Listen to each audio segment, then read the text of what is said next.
Good morning students, welcome back to our channel CL public school Narnaul. देखिए, हम लोग जो बात कर रहे थे प्रोबेबिलिटी जेई एडवांस टॉपिक्स, तो कुछ क्वेश्चन तो हमने कर लिए थे, कुछ बाकी हैं। देखिए, जैसे कि आया हुआ है जेई एडवांस 2017 में क्या क्वेश्चन है, ये क्या क्वेश्चन आया हुआ है भाई, सुनो जरा। कि 3 randomly chosen non-negative integer x, y, z are found to satisfy the equation x plus y plus z is equal to 10. Then the probability that z is even is. Question को समझिए जरा एक बार। 3 नंबर हैं x plus Y plus Z is equal to 10। देखो 10 कैसा number है, even number है ना। इसका मतलब इन तीनों का सम भी क्या होना चाहिए, इवन होना चाहिए। इन तीनों का सम इवन होना चाहिए और हमसे इसके इवन होने की क्या पूछी है, प्रोबेबिलिटी पूछी है। इसका मतलब अगर ये हिस्सा इवन है तो x प्लस वाई भी क्या ही बचना चाहिए, इवन। और इवन सब कब आता है, जब या तो x y दोनों क्या हो, ओड, या फिर दोनों ही क्या हो जाएं, इवन, है ना। हमें इस सिचुएशन की क्या निकालनी है, प्रोबेबिलिटी निकालनी है। दोबारा सुन लीजिए, 3 नंबर है x, y एंड z। तीनों नंबर की क्या खास बात है भाई,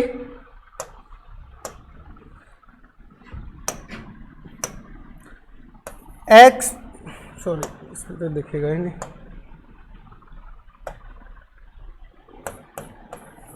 ठीक, z इज इक्वल टू 10। ये कैसा नंबर है, इवन। तो इन तीनों का सम भी क्या होना चाहिए, इवन। उसके लिए इन दोनों का इवन, इसके तो हमें इवन होने की प्रोबेबिलिटी निकालनी है। वो इवन कब हो सकता है, जब इन दोनों का सम ही क्या हो, इवन बचे, क्योंकि इवन प्लस इवन ही क्या आएगा, इवन। अगर x प्लस वाई ओड हो गया तो ओड प्लस इवन क्या होगा, इवन नहीं हो सकता। और इन दोनों का सम इवन कब आ सकता है, जब x और y या तो बोथ क्या हो, इवन, या फिर x y और दोनों क्या हो, ओड हो, है ना। हम इसको कैसे लिख सकते हैं, z equals to 10 minus X plus Y. अब x प्लस वाई क्या है, मेरा इवन है। इवन को तुम कैसे लिख सकते हो, किसी भी नंबर को 2 से मल्टीप्लाई कर लो। मान लीजिए यहाँ पे 2k लिखा है और k की वैल्यू क्या है हमारी, 2k की वैल्यू क्या है, x प्लस वाई। तो अब बताइए k कहां से कहां तक हो सकता है, k कहां से कहां तक हो सकता है अब हमारा। देखिए, z equals to 10 minus 2k and k की वैल्यू क्या हो सकती है, बताओ। x y z कैसे थे मेरे, नॉन नेगेटिव, मतलब 0 1 2 3 4 5 6 7 8 9 और 10। अब k की वैल्यू तुम क्या क्या रख सकते हो, 0 से लेके 5 तक। क्यों, अगर 5 से ज्यादा रखा तो ये नंबर कैसा हो जाएगा, नेगेटिव हो जाएगा। और 0 से अगर कम रख ही नहीं सकते, क्यों, 0 से कम रखा तो ये 10 से बड़ा हो जाएगा, जेड ही खुद। और हमें 3 नंबर का सम क्या चाहिए, 10 चाहिए। अगर ये अकेला नंबर ही 10 से बड़ा हो गया, और क्योंकि नॉन नेगेटिव है तो नेगेटिव नंबर आएगा नहीं, तो इन दोनों का सम भी जुड़ेगा। और ये 10 ऑलरेडी है तो 10 से ज्यादा चला जाएगा, तो ये भी एक दिक्कत है, ठीक है।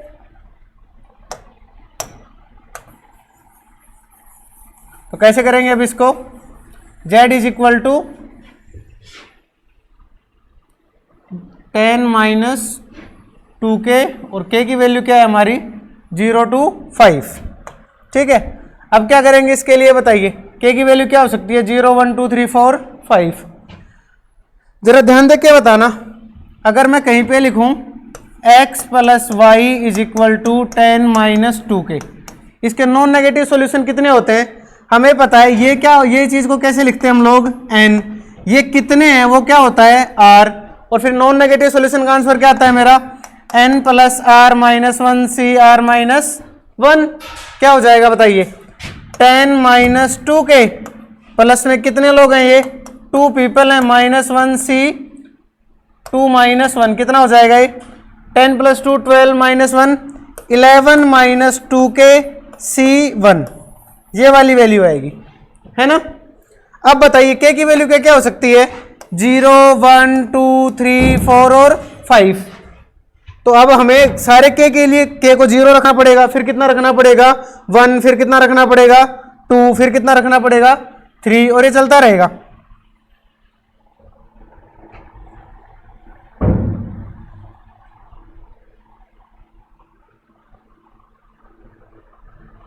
ठीक है, इसके बाद क्या होगा अब,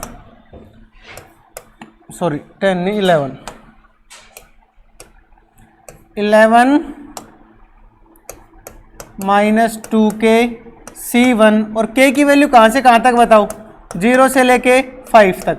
0 रखोगे तो बताओ क्या आएगा 11 C1, फिर कितना आएगा बताओ 1 रखोगे तो 11 माइनस 2 9 C1, फिर कितना आएगा 7 C1, फिर कितना आएगा 5 C1, फिर कितना आएगा 4 रखोगे तो 3 C1, और 5 रखोगे तो कितना आएगा ये 1 C1, और ये कितनी वैल्यू हो जाएगी आपकी 36। ठीक है, सबको ऐड कर लीजिए, कितनी वैल्यू हो जाएगी आपकी 36। अब बताइए क्वेश्चन क्या पूछा था हमसे,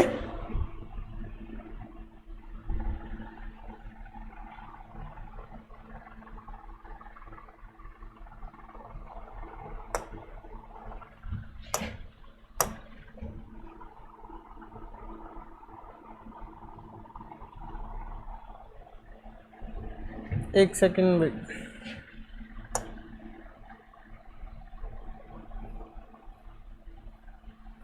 हमारा पूछा था प्रोबेबिलिटी किसकी बतानी है हमें, जब z क्या होगा इवन होगा।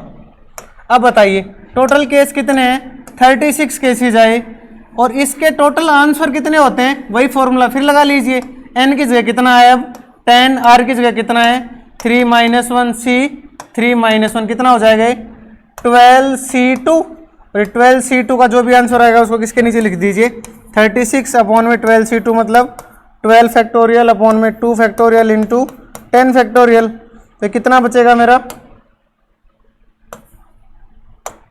12 इंटू 11 इंटू 10 फैक्टोरियल, इससे ये कैंसिल, ये 6 पे कैंसिल, ये 6 कितना आ जाएगा मेरा 6/11 आंसर। ठीक है भाई, तो ये आपका जे एडवांस 2017 का क्वेश्चन था। नेक्स्ट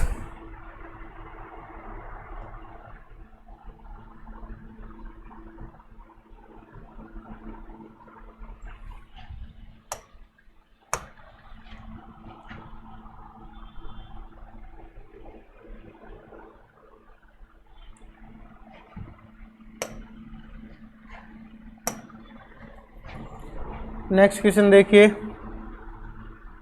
ये रहा, minimum number of times a fair coin needs to be tossed so that probability of getting at least 2 head is at least 0.96, है ना।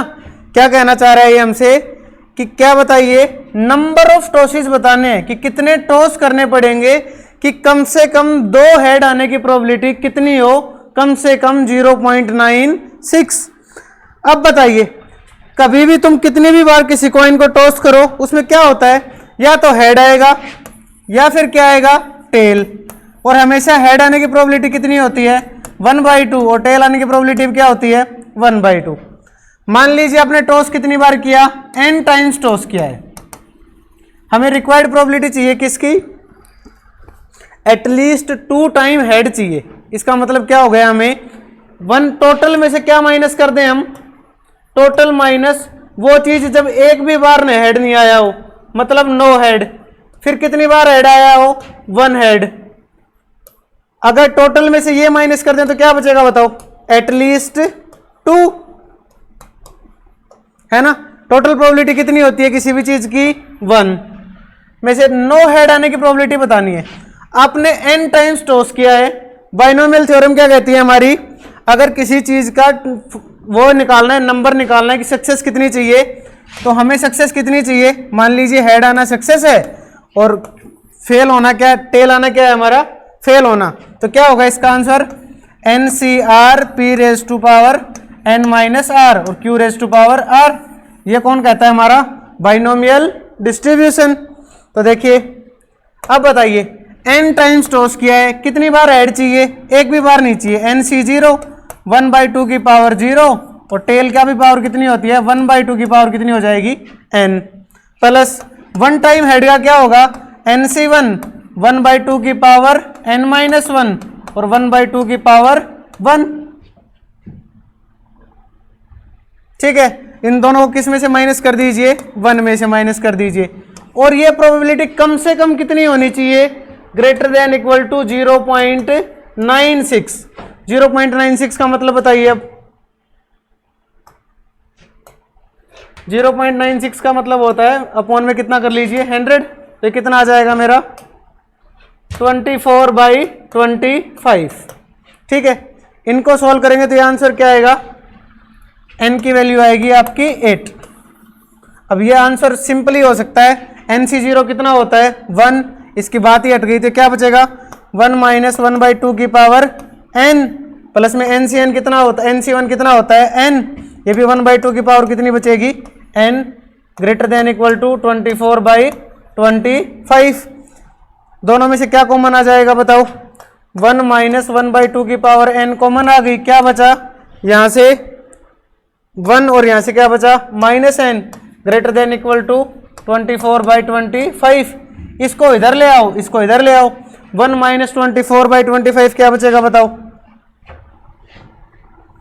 1 - 24/25 क्या आएगा, 1 - 24/25 greater than equal to 1/2 raise to power n common, और क्या आएगा नीचे 1 - n, ये कितना हो जाएगा 1/25 greater than equal to 1 - n upon में 2 रेज़ टू पावर n।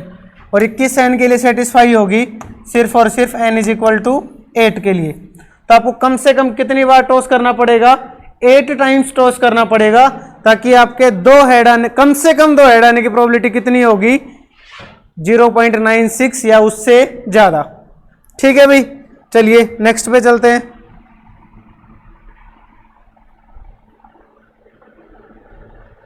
आपका नेक्स्ट क्वेश्चन ये रहा, जेईई एडवांस 2017। क्या क्वेश्चन है, एक्स और वाई दो इवेंट हैं जो क्या कहना चाह रहे हैं, एक्स की प्रोबेबिलिटी 1/3 है, एक्स गिवन बाई वाई की प्रोबेबिलिटी 1/2 है, और वाई गिवन बाई एक्स की कितनी है 2/5। देन इन सब में से बताना है कौन कौन सा ट्रू है। हमें पता है कि probability of X given by Y क्या होता है, probability of X intersection Y upon में प्रोबेबिलिटी ऑफ वाई। ये वाली वैल्यू कितनी है बताओ, 1/, probability of X given by Y कितनी है 1/2। इंटरसेक्शन हमें नहीं पता अभी, और वाई की प्रोबेबिलिटी भी नहीं पता, हमें ये पता है, पर probability of Y given by X क्या होगा बताओ, वही probability of X intersection Y upon में प्रोबेबिलिटी ऑफ एक्स। ये वाली वाई गिवन बाई एक्स कितना है 2/5, ये प्रोबेबिलिटी ऑफ एक्स इधर आएगा तो किस में होगा मल्टीप्लाई में, कितना होगा ये प्रोबेबिलिटी ऑफ एक्स 1/3, कितना हो जाएगा ये, इंटरसेक्शन की प्रोबेबिलिटी कितनी आएगी मेरी 2/15। तो देखो हमें इनमें से तो इंटरसेक्शन की प्रोबेबिलिटी तो ये सॉरी इंटरसेक्शन ही पूछ रखा था भाई, पर ये कितना होता, अगर 2/15 होता तब तो आंसर करेक्ट होता। अब ये 2/15 नहीं है, तो ये ऑप्शन तो क्या हो गया, गलत हो गया। ठीक है, इंटरसेक्शन की प्रोबेबिलिटी 2/15। अब देखो इनमें से किस किस की हो सकती है प्रोबेबिलिटी,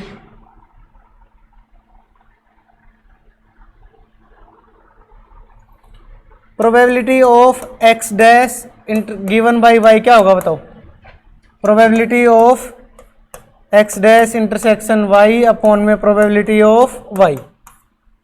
पहले उसके लिए किसकी वैल्यू चाहिए हमें, प्रोबेबिलिटी ऑफ वाई की, वो कहाँ से आ जाएगी, probability of X given by Y क्या होता है मेरा, probability of X intersection Y upon में प्रोबेबिलिटी ऑफ वाई। इंटरसेक्शन की कितनी प्रोबेबिलिटी आई थी 2/15 अपॉन में probability of Y is equal to X given by Y कितना दे रखा है हमें, एक्स गिवन बाई वाई कितना दे रखा है 1/2।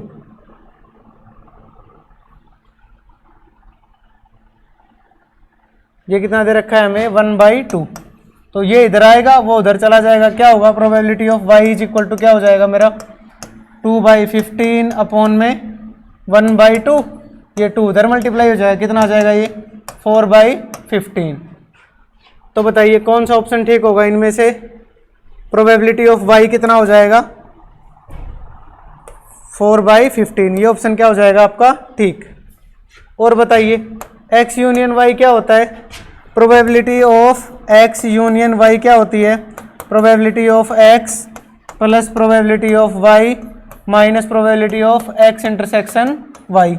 ये कितनी है? 1/2। ये कितनी आई मेरी? 4/15 और वो कितनी आई मेरी? 2/15। जब इसका आंसर निकालोगे तो कितना आएगा? 30 कितना आएगा इसका एलसीएम? ये कितना हो जाएगा? 15 + 8 - 4। 15 8 - 4 4। ये कितना आ जाएगा? 19/30। ये तो नहीं है 2/5। तो ये ऑप्शन भी गलत है, ये भी गलत है, ये सही था। कौन सा बच गया? ये बच गया। अब देखिए probability of x given by y कितना है? 1/2। तो probability of x dash given by y भी कितना ही होगा? 1/2 होगा या नहीं होगा? बताइए कैसे करेंगे इसको? वही probability of x dash given by y, क्या फॉर्मूला होगा? Probability of x dash intersection y upon में प्रोबेबिलिटी ऑफ y। अब देखिए किसी भी जब कोई वेन डायग्राम बनाते हैं, ये मान लीजिए x है, ये मान लीजिए क्या है? y। तो किसी के भी कॉम्प्लीमेंट, ये मान लीजिए पहला सर्कल क्या है मेरा? x है, ये दूसरा सर्कल क्या है मेरा? y। तो x कॉम्प्लीमेंट y क्या होगा? y के साथ इंटरसेक्शन क्या आएगा? ये आएगा। मतलब कौन सा चीज आएगी? y minus x. y का वो हिस्सा जिसमें से क्या घटा दिया जाए? x हटा दिया जाए। मतलब y में से क्या माइनस कर दो? y में से क्या माइनस कर दो? उसका इंटरसेक्शन।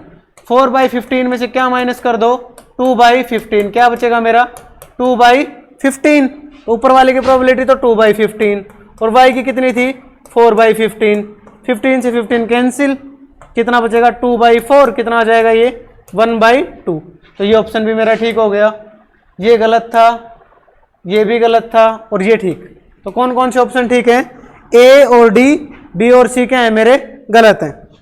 ठीक है भाई, चलिए नेक्स्ट क्वेश्चन।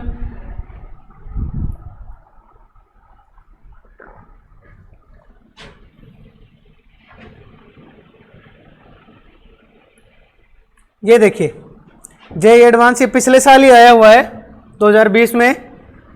क्या क्वेश्चन है ये भाई? देखो ध्यान से पढ़ो इसको, चाहे वीडियो को 1 मिनट के लिए पॉज करके पढ़ना पड़े आपको। क्वेश्चन मैं समझा देता हूं। आपके पास क्या है? एक मिसाइल है जो कितना टाइम 4 में से 3 बार वो सही निशाने पे जाके लगती है। उस प्रोबेबिलिटी को हम क्या कहते हैं? 0.75 प्रोबेबिलिटी होना। उसके बाद क्या कहता है? किसी चीज को पूरी तरीके से खत्म करने के लिए कम से कम कितनी बार मिसाइल का सही लगना जरूरी है? 3 बार सही लगाना उसका क्या है? जरूरी। At least 3 times successful hit are required. तब बताओ कि कम से कम कितनी मिसाइलें छोड़ी जाएं कि जो दुश्मन है उसको निस्तो नाबूद करने के लिए हमारी प्रोबेबिलिटी कम से कम, सॉरी किससे कम ना रहे? 0.95 से कम ना रहे। मतलब क्या कहना चाहता है? मान लीजिए भारत पाकिस्तान का युद्ध हो रहा है, भारत की मिसाइलों की प्रोबेबिलिटी क्या है सही जगह पे लगने की? भाई 4 में से 3 बार वो हमेशा सही जगह लगती हैं। ठीक है, तो हमारे मोदी जी आए, उन्होंने क्या कहा कि भाई मेरे को प्रोबेबिलिटी चाहिए 0.95 से तो ज्यादा ही चाहिए, उससे कम मैं नहीं मान सकता। इतनी गारंटी दो कोई मेरे को, और अब बताओ मैं तुम्हें कितनी मिसाइलों के लिए सैंक्शन करूं। तो ये क्वेश्चन बताना है अब हमें। देखो कैसे बताएंगे इसका? भाई बाइनोमियल थ्योरम क्या कहती है हमारी? बताओ भाई, बाइनोमियल थ्योरम क्या कहती है हमारी? NCR P⁻n−r और Q⁻r। ये लिख लीजिए, या इसी को मॉडिफाई करके हम ये भी लिख लेते हैं, NCR P⁻r Q⁻n−r। इससे कोई फर्क नहीं पड़ता, जनरली ये मानते हैं। बस वो याद रखना, किसी भी फॉर्म में NCR और NCn−r दोनों क्या होते हैं? बराबर होते हैं। ठीक है, तो किसी की पावर r और n-r उनको जब इंटरचेंज करेंगे तो भी आंसर क्या आएगा हमारा? सेम आएगा। तो एक बात तो ये याद रखना। अब बताओ हमारी सक्सेस की प्रोबेबिलिटी कितनी है? मिसाइल कितनी बार अटैक करती है? 4 में से 3 बार, मतलब 3/4 कह लीजिए या 0.75 कह लीजिए। तो क्यों बताओ कितना बचा? 1/4। मान लीजिए हमें कितनी मिसाइलें छोड़नी पड़ेंगी? n मिसाइलें छोड़नी पड़ेंगी। तो बताओ सक्सेस रेट क्या होगी? NCR 3/4 n-r और 1/4 रेज टू पावर r। अब बताइए क्वेश्चन को कैसे लिखा जाए। कह रहा है कि किसी भी टारगेट को बिल्कुल तहस नहस करने के लिए उसका कितनी बार लगना जरूरी है, कम से कम 3 बार। तो वही हम क्या करेंगे, टोटल में से क्या माइनस कर दीजिए बताओ, टोटल माइनस जब एक भी बार ना लगे, नो हिट, फिर क्या हो जाए 1 हिट, और फिर क्या लगा, हिट नहीं हिट, HIT, और फिर क्या हो जाए 2 हिट।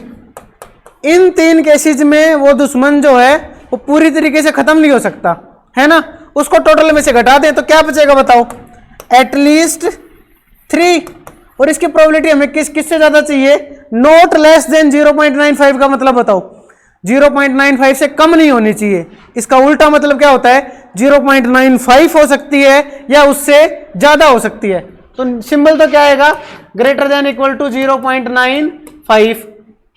इससे आगे क्या लिखेंगे, अब देखिए 1 माइनस, एक भी बार सक्सेसफुल नहीं मतलब NC0 3/4 की पावर 0 और 1/4 की पावर कितनी हो जाएगी n, फिर क्या होगा NC1 3/4 की पावर 1 और क्या होगा 1/4 की पावर n-1, फिर क्या होगा प्लस, और फिर NC2 3/4 की पावर 2 और 1/4 की पावर n-2। ठीक है, ये ग्रेटर देन इक्वल टू किससे होना चाहिए, 0.95 से। जब इसको रेडिकल फॉर्म से सोल्व करोगे, रेडिकल फॉर्म क्या होती है, n क्या हो सकता है, रेडिकल में भी हो सकता है। जब इसका आंसर निकालोगे तो क्या आएगा, ये 1 माइनस 1 प्लस 3n प्लस में 9n इंटू n-1/4 अपॉन में 4 ग्रेटर देन इक्वल टू 0.95। ठीक है, और जब इसमें वैल्यू इन्फ्यूज करोगे तो ये n कितना होना चाहिए हमारा 6। कम से कम कितनी मिसाइलें छोड़ी जाएंगी, 6 मिसाइलें छोड़नी पड़ेंगी, तब जाके हमारा आंसर क्या आएगा कि हमारा वो जो टारगेट है उसके खत्म होने की प्रोबेबिलिटी किससे कम नहीं रहेगी, 0.95 से। ठीक है भाई, नेक्स्ट।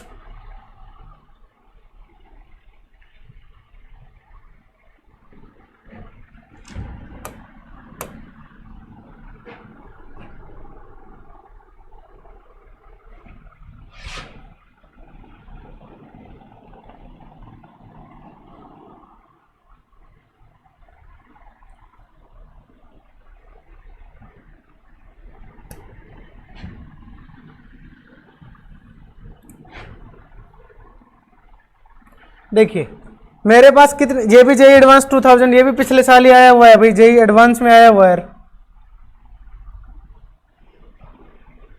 क्या क्वेश्चन है, देखिए जेई एडवांस 2020 में आया हुआ है ये।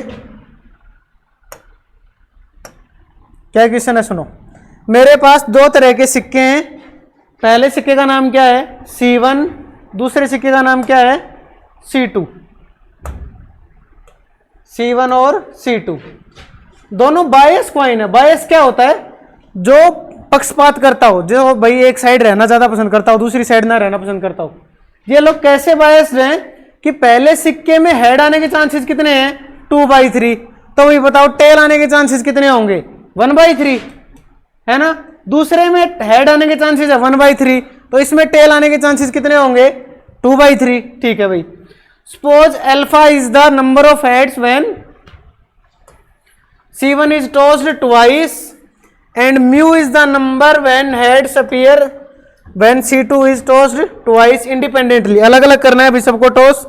फिर क्या बताना है बताओ, find the probability that the roots of quadratic equation x square minus alpha x plus mu are real and equal। अब देखो इसमें प्रोबेबिलिटी और क्वाड्रेटिक इक्वेशन मिक्स कर दी है ना। आपको एक पूरा क्वेश्चन आता है, अगर ये मतलब नहीं पता आपके पूरा क्वेश्चन आने का कोई मतलब ही नहीं बनता, आंसर कभी नहीं आएगा आपका इससे। देखो अब कैसे सोल्व करेंगे हम इसको,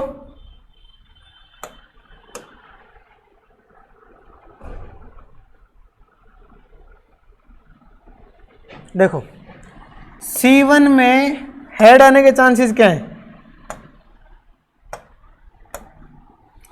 C1 में हेड आएगा, इस बात की प्रोबेबिलिटी कितनी है 2/3, तो टेल आएगा इसकी प्रोबेबिलिटी 1/3।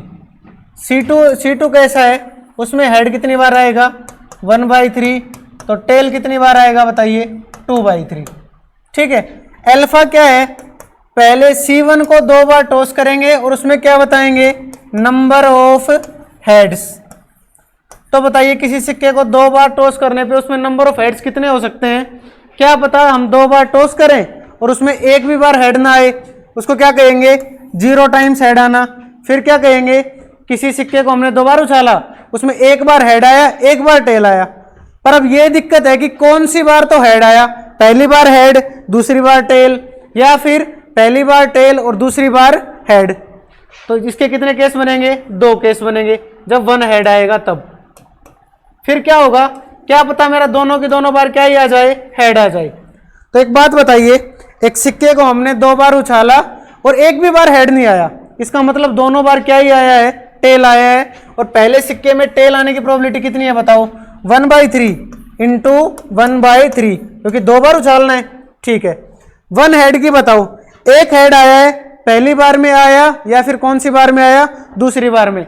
मान लीजिए पहली बार में हेड आया 2/3, तो दूसरी बार में क्या आएगा, टेल, क्या आ जाएगा 1/3, या फिर पहली बार में टेल और दूसरी बार में क्या आ जाए, हेड, क्या हो जाएगा ये 4/9।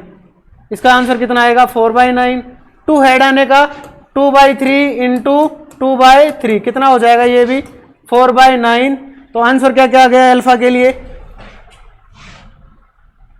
अल्फा की वैल्यू क्या क्या हो गई बताइए, 0, 1 और 2। 1 पे प्रोबेबिलिटी क्या है बताओ, प्रोबेबिलिटी ऑफ अल्फा निकाल ले तो इस पे आएगी 1/9, इस पे 4/9 और इस पे भी कितनी आएगी 4/9।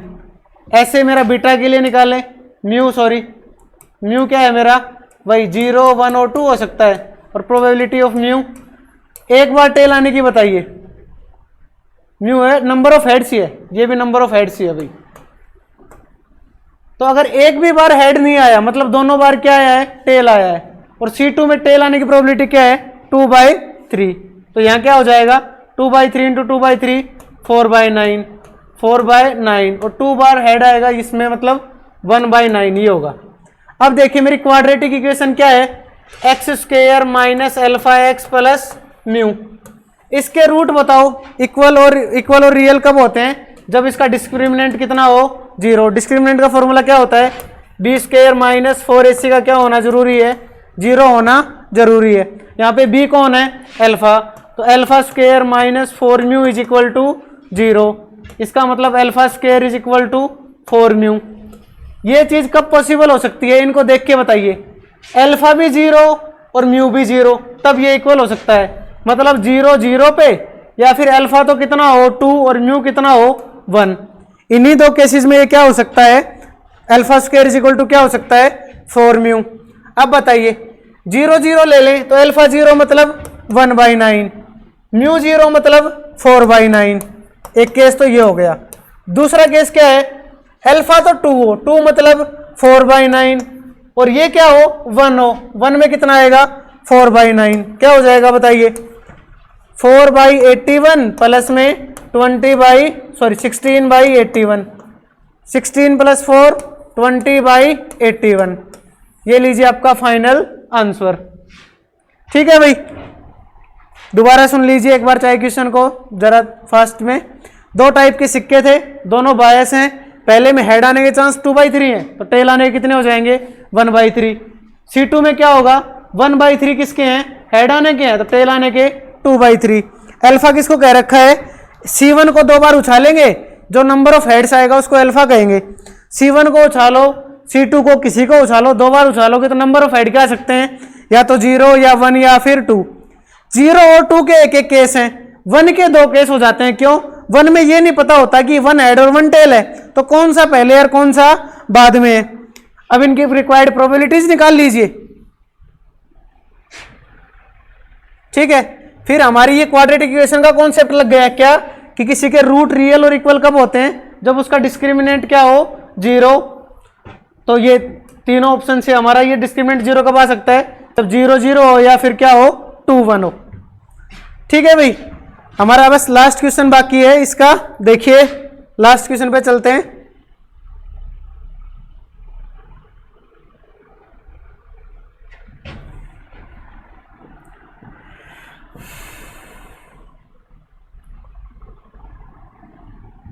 आज का हमारा लास्ट क्वेश्चन है, देखिए ये रहा हमारा लास्ट क्वेश्चन। ये भी किस में आया हुआ है, जेईई एडवांस 2020 में। देखिए क्या कहना चाह रहा है, हमारे पास दो डाइसिस हैं फेयर। फेयर मतलब अब वो दुनिया में किसी के साथ भी कोई भेदभाव नहीं करती हैं। दो फेयर डाइसिस, हर एक के फेस पे क्या लिखा है, 1 2 3 4 5 6। अब उनका सम क्या हो सकता है, जब तुम दो डाई उछालोगे उनका सम आता है 1 1 से लेके 6 6 तक, तो आउटकम आते हैं। मतलब कम से कम सम कितना हो सकता है, 2। ज्यादा से ज्यादा सम कितना हो सकता है, 12। ठीक है, उनके सम को ऑब्जर्व किया गया। और ये सम कब, ये प्रोसेस कब तक रिपीट की जाएगी, जब या तो सम क्या आ जाए एक प्राइम नंबर, या फिर क्या आ जाए एक परफेक्ट स्क्वायर। अब मेरे को बताइए 2 से लेके 12 तक कौन कौन तो प्राइम है और कौन कौन क्या है परफेक्ट स्क्वायर। तो प्राइम तो आप किस किस को कह सकते हो, 2 3 5 7 और 11 को। और परफेक्ट स्क्वायर आप किसको कह सकते हो, 4 और 9 को। ठीक है, उसके बाद क्या कहा गया, मान लीजिए कि जो परफेक्ट स्क्वायर है ना वो पहले आ जाता है किससे, प्राइम नंबर से। फिर कह रहा है कि P अगर एक क्या है, प्रोबेबिलिटी है किसकी, कि वो परफेक्ट स्क्वायर कैसा है, ओड है। ठीक है, तो फिर किसकी वैल्यू बताओ, 14P की। देखिए इसको कैसे कर सकते हैं हम लोग,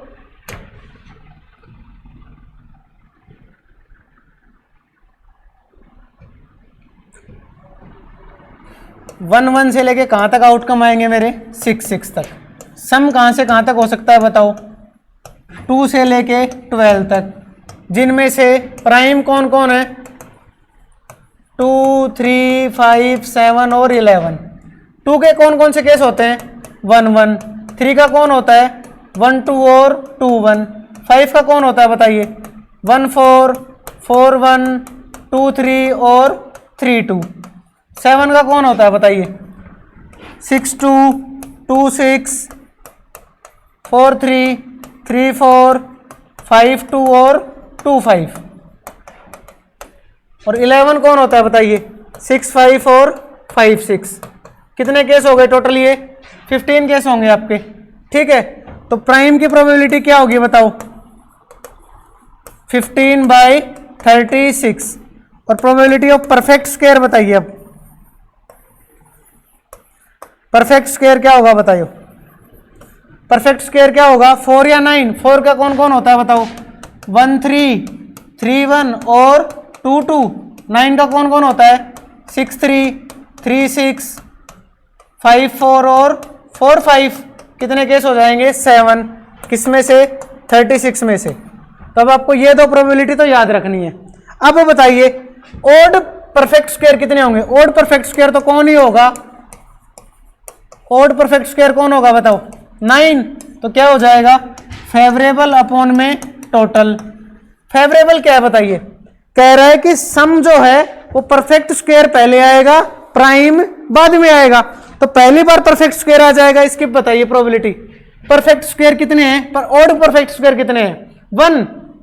और इसके 9 के केसेस कितने हैं, 4 केसेस है ना, कौन कौन से, 5 4 4 5 6 3 और 3 6। तो 9 के अकेले के आने की प्रोबेबिलिटी कितनी है बताइए, 4/36। पहली बार में ओड परफेक्ट स्क्वायर आ गया।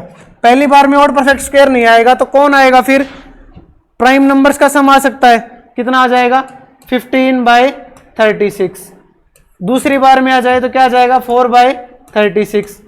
मान लीजिए दूसरी बार में भी 9 नहीं आया तो कौन सी बार में आ सकता है, तीसरी बार में। मतलब 15/36 का तो स्क्वायर और 4/36, और ये सीक्वेंस चलती रहेगी। नीचे क्या होगा, टोटल। टोटल मतलब अब की बार इवन ओड प्राइम सभी निकालो। तो अब की बार प्राइम आने की बताइए, 7/36। मान लीजिए प्राइम पहले नहीं आया तो क्या आएगा, पहले वही सम क्या आएगा, सॉरी परफेक्ट स्क्वायर सम पहले नहीं आया तो अब क्या आएगा, प्राइम। प्राइम की प्रोबेबिलिटी क्या है, वही 15/36। फिर से आ जाए, क्या आ जाएगा ये, 7/36। फिर से 15/36 का होल स्क्वायर, फिर क्या हो जाएगा, 7/36। तो आपको दिख रहा होगा ये क्या है, मेरे पास एक जीपी है जिसका ए तो कितना है, 4/36 इनफाइनाइट जीपी, और जिसका आर कितना है, 15/36। तो एस इन्फिनिटी क्या होता है बताओ, ए अपॉन में 1 माइनस आर। ए कितना है मेरा 4/36 और ये कितना हो जाएगा 1 माइनस 15/36। 36 माइनस 15 कितना हो जाएगा 4/36 अपॉन में 16। 36 माइनस 15 कितना होगा 21/36। कितना ही आएगा ये 4/21। और नीचे वाला क्या आ जाएगा बताओ 7/36 अपॉन में क्या होगा बताओ 1 माइनस 15/36 वही क्या आएगा 21/36। तो क्या आ जाएगा मेरा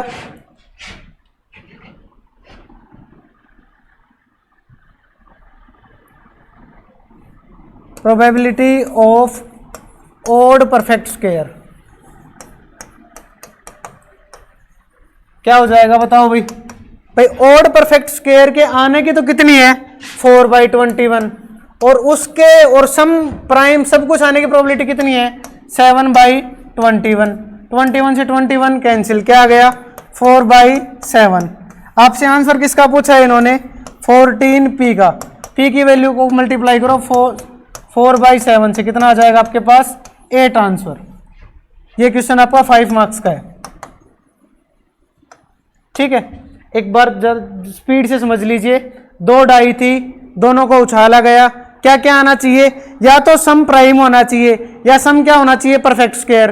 पहले तो ये बताओ सम हो कितना सकता है 2 से लेके 12 तक, उनमें से प्राइम कौन कौन 2, 3, 5, 7 और 11।